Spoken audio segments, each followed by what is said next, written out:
আজরাইল ফেরেশতা দেখতে কেমন? তার শরীরে কি সকল মানুষের সমান চোখ আছে? আসসালামু আলাইকুম ওয়া রাহমাতুল্লাহ। প্রিয় দর্শক, প্রাণী মাত্রই একদিন না একদিন মৃত্যুবরণ করতে হবে। চিরকাল বেঁচে থাকার কোনো সুযোগ নেই।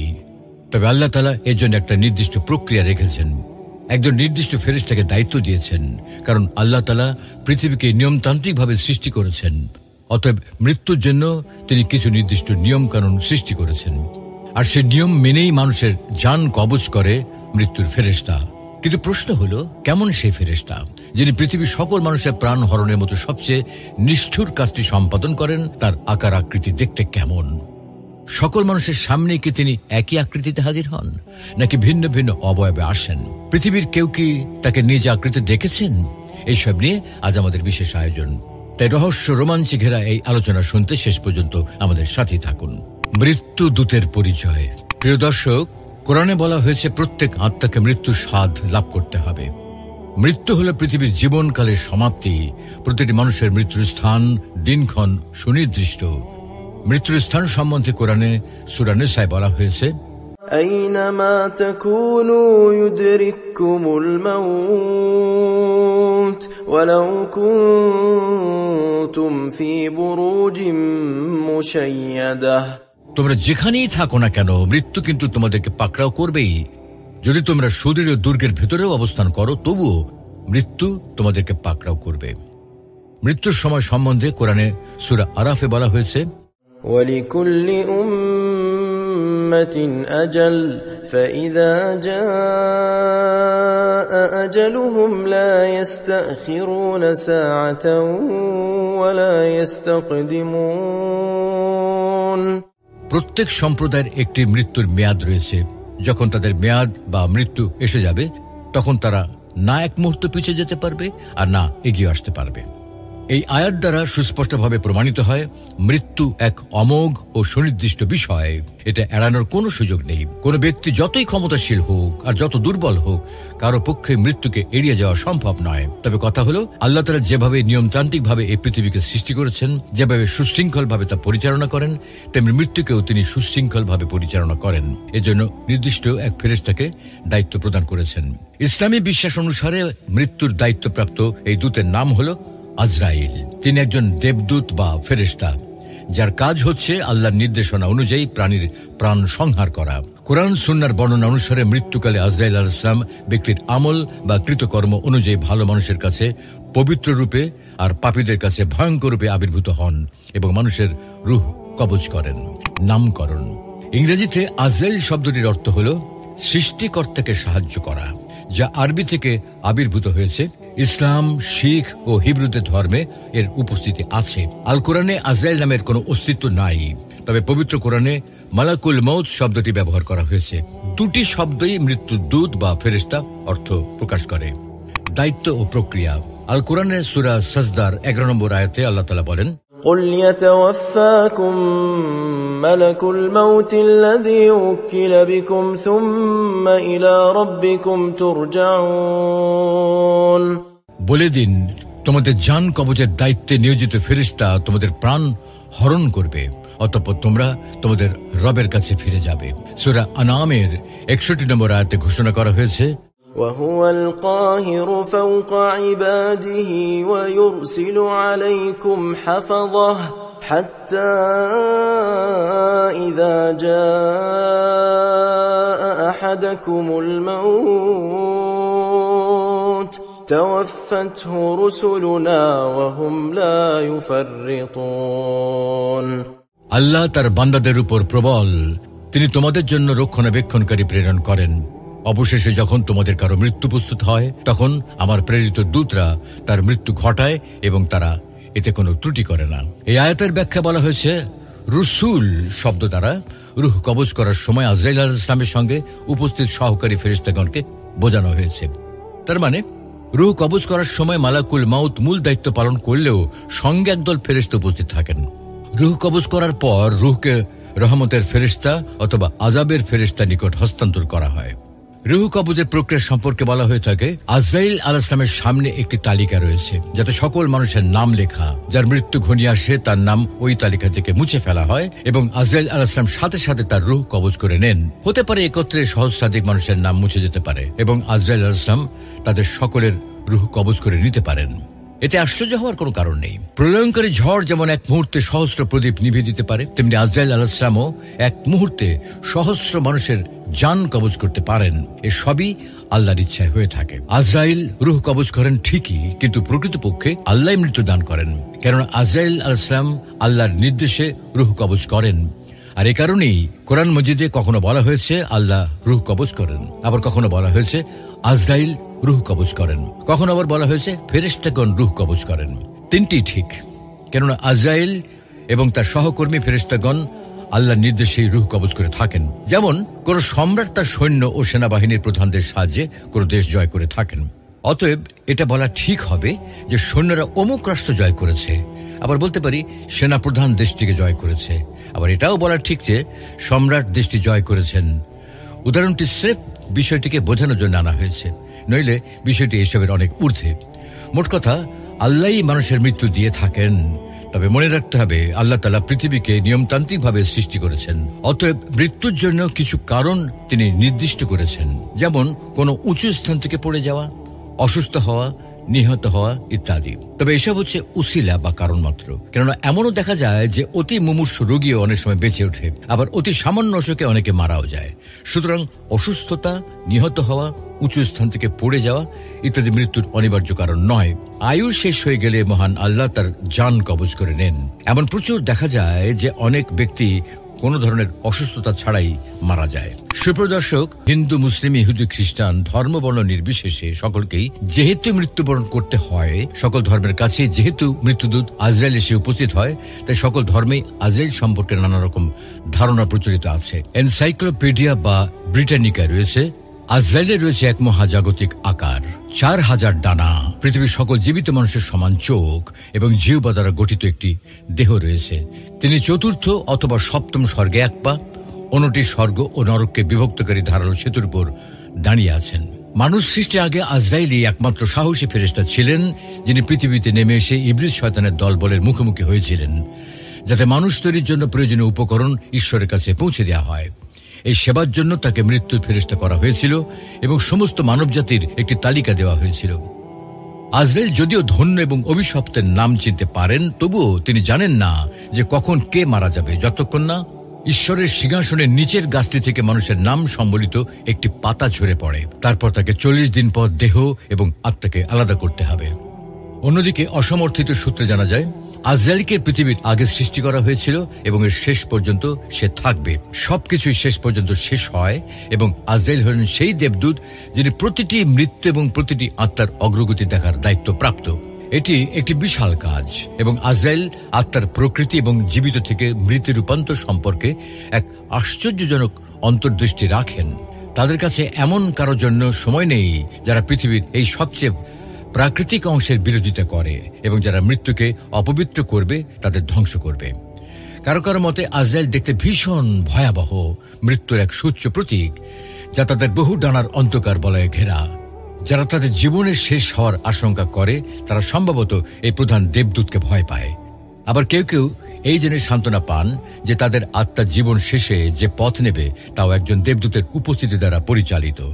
কেউ কেউ বলেন আজরাইলের লক্ষ্য কেবল পৃথিবীর প্রতিটি ব্যক্তির মৃত্যু নয়, বরং বাস্তবতা এবং মহাবিশ্বেরও মৃত্যু। শারীরিক অবস্থা, এই সূত্রের মতে আজরাইলকে একটি বিশাল পোশাক পরিহিত মূর্তি হিসেবে দেখা যায়, যার কাঠামো একটি অন্ধকার বলয় এবং অসংখ্য ডানা দ্বারা গঠিত। তাদের চারপাশে অনেক ছোট বর্ণালী চোখ রয়েছে, যারা প্রত্যেকেই পৃথিবীর কোথাও না কোথাও একটি আত্মাকে দেখছে। ভূতের মতো আকৃতি আজরাইলকে ঘিরে ঘুরছে, তাদের কণ্ঠস্বরের জোরে নড়াচড়া করছে। কিছু ইহুদি ঐতিহ্য মতে আজরাইল ইডেন এক্সপেরিমেন্টের সময় নতুন জীবন তৈরির জন্য কিছু কাঁচামাল সরবরাহ করেছিলেন, যা তাদের দেহ ও আত্মা বিচ্ছেদের উপলব্ধির প্রতীক। তার বৌদ্ধিক বৈশিষ্ট্য হল আজরাইলের প্রতিটি চিন্তা এবং প্রতিটি শব্দ মৃত্যুর পূর্ণ ভার বহন করে। তারা জানে যে তারাই চূড়ান্ত শব্দ, ফলে তারা যে কারো মৃত্যু আগে থেকে দেখতে পারে এবং প্রতিটি আত্মার পথ বুঝতে পারে। তবে যতই তথ্য থাকুক না কেন, তারা সর্বজ্ঞ থেকে অনেক দূরে, ফলে তারা কারো ভাগ্য নিয়ন্ত্রণ করতে পারে না। অবশ্য আজরাইল শুরু থেকে শেষ পর্যন্ত প্রতিটি আত্মার উপর নজর রাখতে পারেন। সুপ্রিয় দর্শক, মালাকুল মাউত সম্পর্কে আরো একটি কথা হচ্ছে, যখন তিনি জান কবজ করতে আসেন, ব্যক্তি অনুসারে তার চেহারায় পরিবর্তন পরিলক্ষিত হয়। একটি বর্ণনা রয়েছে, আল্লাহ তাআলা যখন হযরত ইব্রাহিম আলাইহিস সালামকে খলিলুল্লাহ বা নিজের অন্তরঙ্গ বন্ধু বলে ঘোষণা করেন, তখন আজরাইল ফেরেশতা আল্লাহর কাছে আবেদন জানান সুসংবাদটি তিনি নিজেই ইব্রাহিম আলাইহিস সালামের কাছে পৌঁছাবেন। আল্লাহ তাআলা অনুমতি দিলেন। তখন আজরাইল ফেরেশতা হযরত ইব্রাহিম আলাইহিস সালামের কাছে উপস্থিত হন এবং এই সুসংবাদ প্রদান করেন। সুসংবাদ শুনে ইব্রাহিম আলাইহিস সালাম শুকরিয়া আদায় করে বলেন, আলহামদুলিল্লাহ। এই সময় ইব্রাহিম আলাইহিস সালাম ফেরেশতাকে বললেন, হে জান কবজের ফেরেশতা, আমাকে দেখাও কিভাবে তুমি কাফেরদের রূহ কেড়ে নাও। আজরাইল ফেরেশতা বলেন, হে আল্লাহর বন্ধু, আপনার পক্ষে সেই ভয়ঙ্কর আকৃতি দেখা সম্ভব নয়। কিন্তু ইব্রাহিম আলাইহিস সালাম তারপরও নাছোড় বান্দা, নিজ অনুরোধে অটল। উপায় না দেখে মওতের ফেরেশতা কৃষ্ণ মুখ ধারণ করলেন। আসমানের সঙ্গে তার মাথা লাগোয়া, মুখ থেকে বের হচ্ছিল আগুনের স্ফুলিঙ্গ, শরীরে কোনো পশম নেই। সে কি এক বিভৎস আকৃতি! ইব্রাহিম আলাইহিস সালাম দেখে বেহুশ হয়ে পড়ে যান। অনেকক্ষণ পর তার জ্ঞান ফিরে আসে। ততক্ষণে ফেরেশতাও স্বাভাবিক রূপে ফিরে আসেন। ইব্রাহিম আলাইহিস সালাম বলেন, তোমার এই ভয়ঙ্কর আকৃতি তো কাফেরদের কঠিন বিপদের জন্য যথেষ্ট। আমাকে এবার দেখাও কিভাবে মুমিন ব্যক্তির রূহ তুলে নাও। এবার আজরাইল ফেরেশতা এক সুদর্শন যুবকের আকৃতি ধারণ করলেন। সে তো শুভ্র পোশাক পরিহিত, শরীর থেকে বের হচ্ছিল অপূর্ব সুগন্ধি। এই অবস্থা থেকে ইব্রাহিম আলাইহিস সালাম বলেন, কোন মুমিন যদি মৃত্যুর সময় শুধু তোমার আকৃতি দেখে, এটাই তার জন্য যথেষ্ট। অন্য আরেক সূত্রে রয়েছে, ইব্রাহিম আলাইহিস সালাম বললেন, কাফেরদের জান কবজ করার সময় আজরাইলের চেহারা কেমন হয় আমি তা দেখতে চাই। বলা হলো, আপনি তা দেখে সহ্য করতে পারবেন না। ইব্রাহিম আলাইহিস সালাম বললেন, আমার দেখার ইচ্ছা হচ্ছে। তখন আজরাইল আলাইহিস সালাম ওই অবস্থায় তার সামনে হাজির হলেন। ইব্রাহিম আলাইহিস সালাম দেখলেন একজন ময়লা ও কালো কাপড় পরা দুর্গন্ধযুক্ত কুৎসিত লোক, যার শরীরের পশম খাড়া হয়ে আছে এবং নাক ও মুখ দিয়ে আগুনের ফুলকি বের হচ্ছে। ইব্রাহিম আলাইহিস সালাম অজ্ঞান হয়ে পড়ে গেলেন। জ্ঞান ফিরে আসার পর বললেন, কাফেরদের যদি আর কোনো আযাব না হয়, তোমাকে দেখার আযাবই তাদের জন্য যথেষ্ট। তবে মুমিনদের ক্ষেত্রে বিপরীত। শয়তান বাম দিক থেকে মুমূর্ষ মৃত্যুপথযাত্রী ব্যক্তির কাছে আসে, আর ফেরেশতাগণ ডান দিক থেকে আসেন। শয়তানদের কাজ হলো প্রতারণা করা, বিশেষ করে মৃত্যুর সময়। যদি সামান্যতম ইমানও কারো অবশিষ্ট থাকে, সেটাও ছিনিয়ে নেওয়ার জন্য। কেননা শেষ পরিণতি মানুষের সৌভাগ্য ও দুর্ভাগ্যকে নির্ণয় করে। যে যেমনভাবে জীবনযাপন করেছে তেমনিভাবেই মৃত্যুবরণ করবে, এবং যেমনভাবে মৃত্যুবরণ করবে তেমনিভাবেই পুনরুত্থিত হবে। মৃত্যুর সময় যে নেক আশা দিয়ে মৃত্যুবরণ করবে, সে পরকালে তাই দেখতে পাবে। আর যদি প্রবৃত্তির তাড়না থেকে, তাহলে গভীর অন্ধকারে নিমজ্জিত হবে। তবে যদি কেউ সত্যিকার অর্থে ঈমান আনে, তবে আল্লাহ তাদেরকে প্রতিশ্রুতি দিয়েছেন, শয়তান তাদেরকে গোমরা করতে পারবে না। আবু জাকারিয়া রাজিকে মৃত্যুর সময় বলা হলো, বলো লা ইলাহা ইল্লাল্লাহ। তিনি বললেন, বলবো না। অতঃপর বেহুশ হয়ে গেলেন। জ্ঞান ফেরার পর বলল, কেউ একজন আমাকে বলছিল, যদি সৌভাগ্যবান হতে চাও তাহলে বলো ঈসা ইবনুল্লাহ। আমি বললাম, বলবো না। অনেকক্ষণ পর বলল, বলো লা ইলাহা ইল্লাল্লাহ।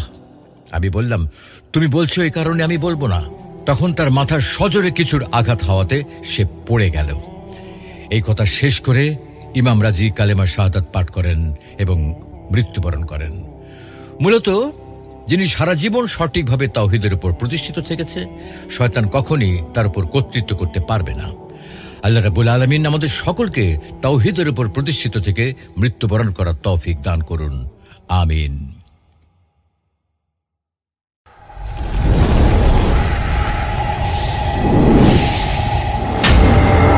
আজরাইল ফেরেশতা দেখতে কেমন? তার শরীরে কি সকল মানুষের সমান চোখ আছে? আসসালামু আলাইকুম ওয়া রাহমাতুল্লাহ। প্রিয় দর্শক, প্রাণী মাত্রই একদিন না একদিন মৃত্যুবরণ করতে হবে। চিরকাল বেঁচে থাকার কোনো সুযোগ নেই। তবে আল্লাহ তাআলা এর জন্য একটা নির্দিষ্ট প্রক্রিয়া রেখেছেন, একজন নির্দিষ্ট ফেরেশতাকে দায়িত্ব দিয়েছেন। কারণ আল্লাহ তাআলা পৃথিবীকে নিয়মতান্ত্রিকভাবে সৃষ্টি করেছেন। অতএব মৃত্যুর জন্য তিনি কিছু নির্দিষ্ট নিয়মকানুন সৃষ্টি করেছেন, আর সে নিয়ম মেনেই মানুষের জান কবজ করে মৃত্যুর ফেরেশতা। কিন্তু প্রশ্ন হলো, কেমন সেই ফেরেশতা যিনি পৃথিবীর সকল মানুষের প্রাণ হরণের মতো সবচেয়ে নিষ্ঠুর কাজটি সম্পাদন করেন? তার আকার আকৃতি দেখতে কেমন? সকল মানুষের সামনে কি তিনি একই আকৃতিতে হাজির হন, নাকি ভিন্ন ভিন্ন অবয়বে আসেন? পৃথিবীর কেউ কি তাকে নিজ আকৃতি দেখেছেন? এইসব নিয়ে আজ আমাদের বিশেষ আয়োজন। তাই রহস্য রোমাঞ্চে ঘেরা এই আলোচনা শুনতে শেষ পর্যন্ত আমাদের সাথেই থাকুন। মৃত্যু দূতের পরিচয়। প্রিয় দর্শক, কোরআনে বলা হয়েছে প্রত্যেক আত্মাকে মৃত্যুর স্বাদ লাভ করতে হবে। মৃত্যু হল পৃথিবীর জীবনকালের সমাপ্তি। প্রতিটি মানুষের মৃত্যুর স্থান, দিনক্ষণ সুনির্দিষ্ট। মৃত্যুর স্থান সম্বন্ধে কোরআনে সূরা নিসায় বলা হয়েছে, أينما تكونوا يدرككم الموت ولو كنتم في بروج مشيدة। তোমরা যেখানেই থাকো না কেন, মৃত্যু কিন্তু তোমাদেরকে পাকড়াও করবেই। যদি তোমরা সুদৃঢ় দুর্গের ভেতরেও অবস্থান করো, তবুও মৃত্যু তোমাদেরকে পাকড়াও করবে।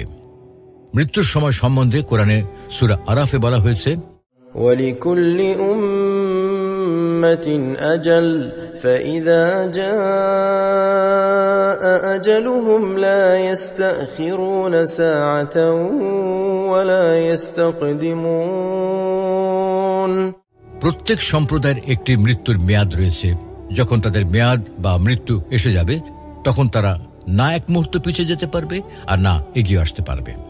এই আয়াত দ্বারা সুস্পষ্টভাবে প্রমাণিত হয়, মৃত্যু এক অমোঘ ও সুনির্দিষ্ট বিষয়। এটা এড়ানোর কোনো সুযোগ নেই। কোনো ব্যক্তি যতই ক্ষমতাশীল হোক আর যত দুর্বল হোক, কারো পক্ষে মৃত্যুকে এড়িয়ে যাওয়া সম্ভব নয়। তবে কথা হলো, আল্লাহ তাআলা যেভাবে নিয়মতান্ত্রিকভাবে এই পৃথিবীকে সৃষ্টি করেছেন, যেভাবে সুশৃঙ্খলভাবে তা পরিচালনা করেন, তেমনি মৃত্যুকেও তিনি সুশৃঙ্খলভাবে পরিচালনা করেন। এজন্য নির্দিষ্ট এক ফেরেশতাকে দায়িত্ব প্রদান করেছেন। ইসলামী বিশ্বাস অনুসারে মৃত্যুর দায়িত্বপ্রাপ্ত এই দূতের নাম হলো আজরাইল। তিনি একজন দেবদূত বা ফেরেশতা, যার কাজ হচ্ছে আল্লাহর নির্দেশনা অনুযায়ী প্রাণীর প্রাণ সংহার করা। কোরআন সুন্নাহর বর্ণনা অনুসারে মৃত্যুকালে আজরাইল আলাইহিস সালাম ব্যক্তির আমল বা কৃতকর্ম অনুযায়ী ভালো মানুষের কাছে পবিত্র রূপে আর পাপীদের কাছে ভয়ঙ্কর রূপে আবির্ভূত হন এবং মানুষের রূহ কবজ করেন। নামকরণ। ইংরেজিতে আজরাইল শব্দটির অর্থ হল সৃষ্টিকর্তাকে সাহায্য করা, যা আরবি থেকে আবির্ভূত হয়েছে। ইসলাম, শিখ ও হিব্রুদের ধর্মে এর উপস্থিতি আছে।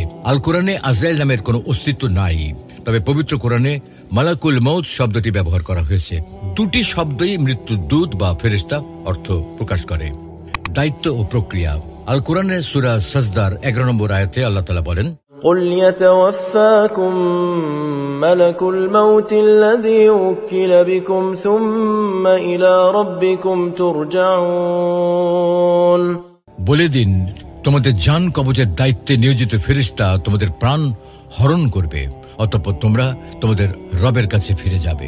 সূরা আনামের 61 নম্বর আয়াতে ঘোষণা করা হয়েছে, وهو القاهر فوق عباده ويرسل عليكم حفظه حتى إذا جاء أحدكم الموت توفته رسلنا وهم لا يفرطون।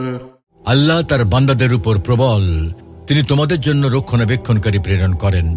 অবশেষে যখন তোমাদের কারো মৃত্যু প্রস্তুত হয়, তখন আমার প্রেরিত দূতরা তার মৃত্যু ঘটায় এবং তারা এতে কোনো ত্রুটি করে না।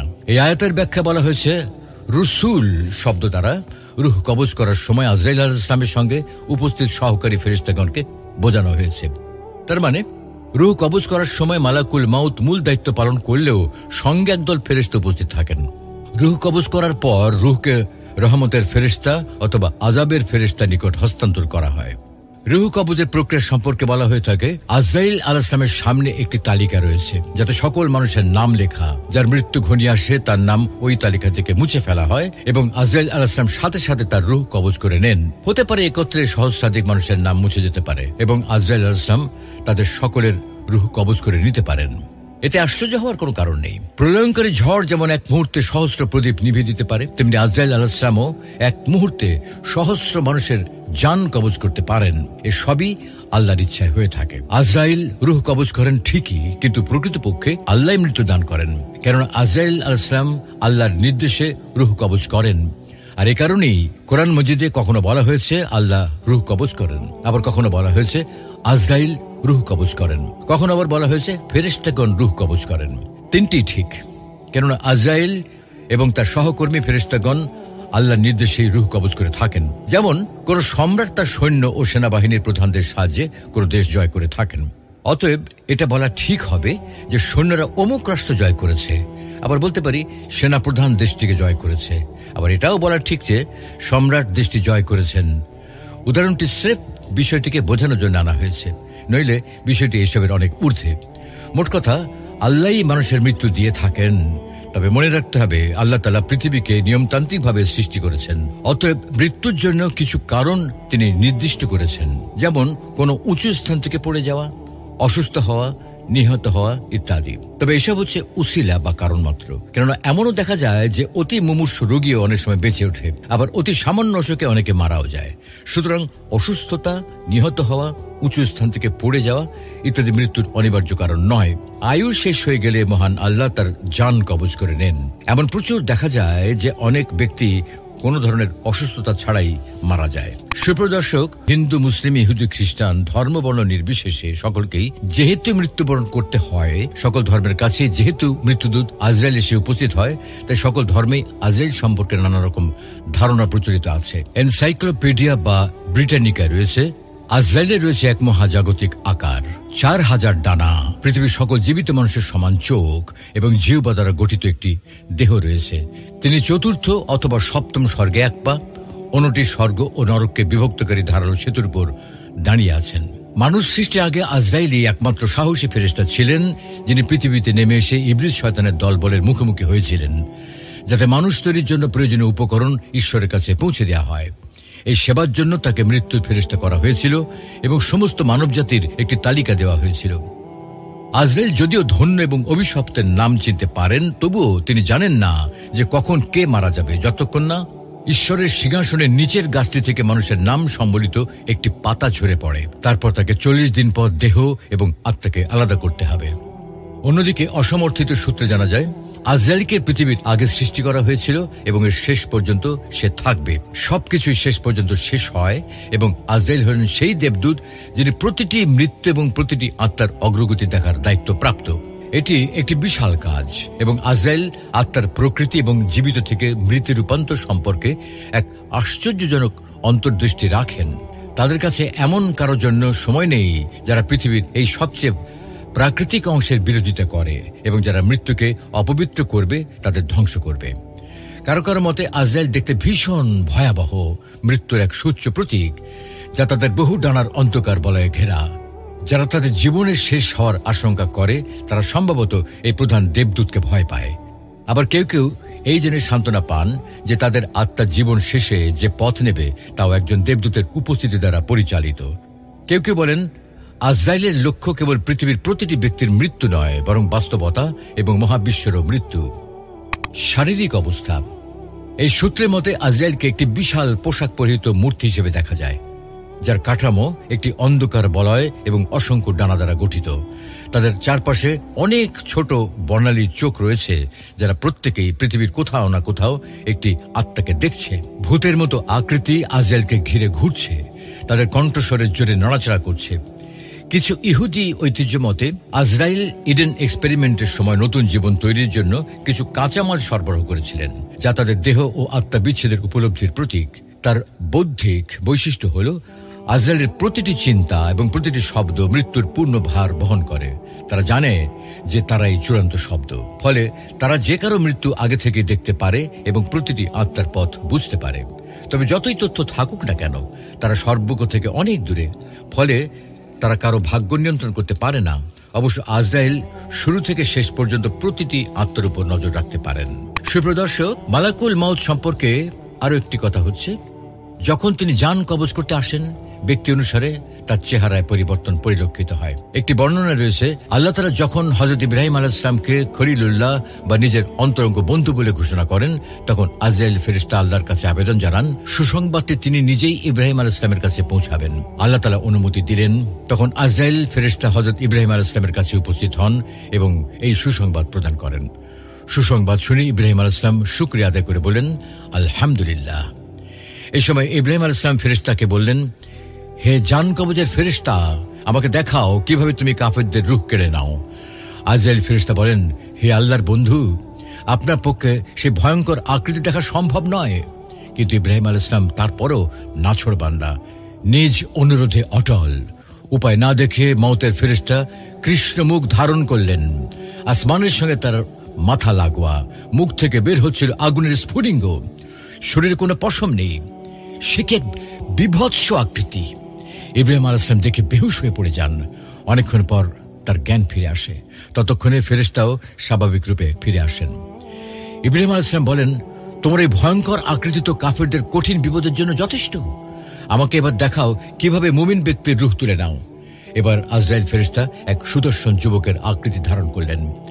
সে তো শুভ্র পোশাক পরিহিত, শরীর থেকে বের হচ্ছিল অপূর্ব সুগন্ধি। এই অবস্থা থেকে ইব্রাহিম আলাইহিস সালাম বলেন, কোন মুমিন যদি মৃত্যুর সময় শুধু তোমার আকৃতি দেখে, এটাই তার জন্য যথেষ্ট। অন্য আরেক সূত্রে রয়েছে, ইব্রাহিম আলাইহিস সালাম বললেন, কাফেরদের জান কবজ করার সময় আজরাইলের চেহারা কেমন হয় আমি তা দেখতে চাই। বলা হলো, আপনি তা দেখে সহ্য করতে পারবেন না। ইব্রাহিম আলাইহিস সালাম বললেন, আমার দেখার ইচ্ছা হচ্ছে। তখন আজরাইল আলাইহিস সালাম ওই অবস্থায় তার সামনে হাজির হলেন। ইব্রাহিম আলাইহিস সালাম দেখলেন একজন ময়লা ও কালো কাপড় পরা দুর্গন্ধযুক্ত কুৎসিত লোক, যার শরীরের পশম খাড়া হয়ে আছে এবং নাক ও মুখ দিয়ে আগুনের ফুলকি বের হচ্ছে। ইব্রাহিম আলাইহিস সালাম অজ্ঞান হয়ে পড়ে গেলেন। জ্ঞান ফিরে আসার পর বললেন, কাফেরদের যদি আর কোনো আযাব না হয়, তোমাকে দেখার আযাবই তাদের জন্য যথেষ্ট। তবে মুমিনদের ক্ষেত্রে বিপরীত। শয়তান বাম দিক থেকে মুমূর্ষ মৃত্যুপথযাত্রী ব্যক্তির কাছে আসে, আর ফেরেশতাগণ ডান দিক থেকে আসেন। শয়তানদের কাজ হলো প্রতারণা করা, বিশেষ করে মৃত্যুর সময়। যদি সামান্যতম ইমানও কারো অবশিষ্ট থাকে, সেটাও ছিনিয়ে নেওয়ার জন্য। কেননা শেষ পরিণতি মানুষের সৌভাগ্য ও দুর্ভাগ্যকে নির্ণয় করে। যে যেমনভাবে জীবনযাপন করেছে তেমনিভাবেই মৃত্যুবরণ করবে, এবং যেমনভাবে মৃত্যুবরণ করবে তেমনিভাবেই পুনরুত্থিত হবে।